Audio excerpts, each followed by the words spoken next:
I've told you this story a few times, but good stories deserve to be repeated. So here it is again. At age 17 thereabout, I borrowed a book from a friend. The title of the book is The Maximum Achievement, written by Brian Tracy. Somewhere inside this book, I read a statement that went on to change my life forever. And that statement is, if you want to achieve what you've never achieved before, you have to become who you've never become before. This statement sounds so simple, yet for many years I always remembered it, and it changed the way I see life. You see, life is garbage in and garbage out. What you throw in determines what you get out. Though we all have fantasies and dreams about how we wish to get things without enormous sacrifices, it's what it is. Fantasy. Do you want a new result? You have to become a new person, and that usually means that you'll have to deny yourself certain things. Albert Einstein said, insanity is doing the same thing and expecting a different result. Insanity is when you're willing to get something out of life, but you're not willing to give up anything in return. Below are 7 things I gave up to have the kind of life I have today. If you're new here, consider subscribing so that you won't miss other interesting videos like this. The love of my family members.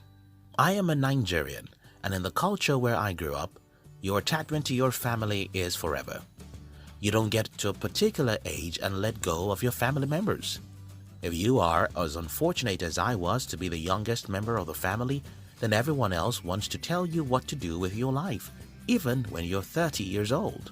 My life's plan was not in my head, so when I announced that I had a different plan, it was a disaster for me.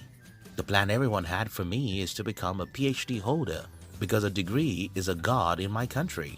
Until recent times.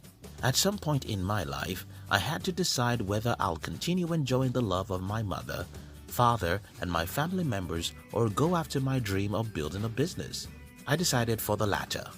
And as a consequence of that decision, I went through years of trauma because almost everyone in my family is waiting for my absolute crash, and they won't support you because they want their prophecy to come to pass. I don't know the part of the world you are, but I assure you, someone very special to you is going to kick against your dream. That may be your mother, your father, or your friend. You'll find yourself in an emotional crisis. Should I listen to my mother to make her happy and our relationship fine, or should I follow my dream and get my precious mother to disown me?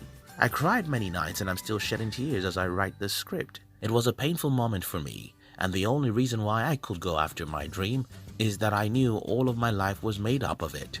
Letting go of my dreams means letting go of my life. I would rather let go of my most precious relationships than to let go of my dreams, and that was it. The social media noise. I was once a Facebook junkie who spent as much as 4 to 5 hours every day on Facebook. I woke up one day and deleted my Facebook account because I was not just wasting my time, I was losing my mind, expecting likes and comments from the people who don't even care about my existence in the universe. Social media is like alcohol. It's not a sin, but it is the best friend of sin. Social media can be the best thing that has ever happened to you, just as alcohol can be good for you if taken moderately.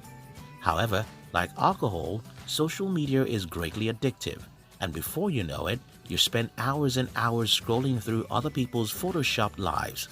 I don't mean that you should stop using social media. For instance, some people claim that YouTube is a social media. I don't see YouTube as a social media because I've built the entire company around YouTube. I sell my company's products via YouTube, and I have a media company that makes good money on YouTube. I also use WhatsApp to communicate with a few important people in my life. The only sacrifice I made is to cut off the noisy and wasteful part of the social media. Do you have a business? Promote it on social media, and spending several hours doing that will be an investment. Or you just posting your photos to expect some likes and comments? Maybe you should give that up for something more productive. The negative friends. One day, when I was around 19, I sat down and made a list of all my friends. Then I asked myself, with what I know about these people today, which of them is going somewhere I want to go in the future? I discovered that most of my friends were not serious about their lives.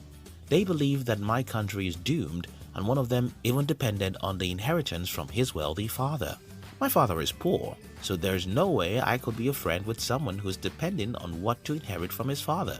I got rid of my negative friends and only kept about 3 friends who are crazy about life.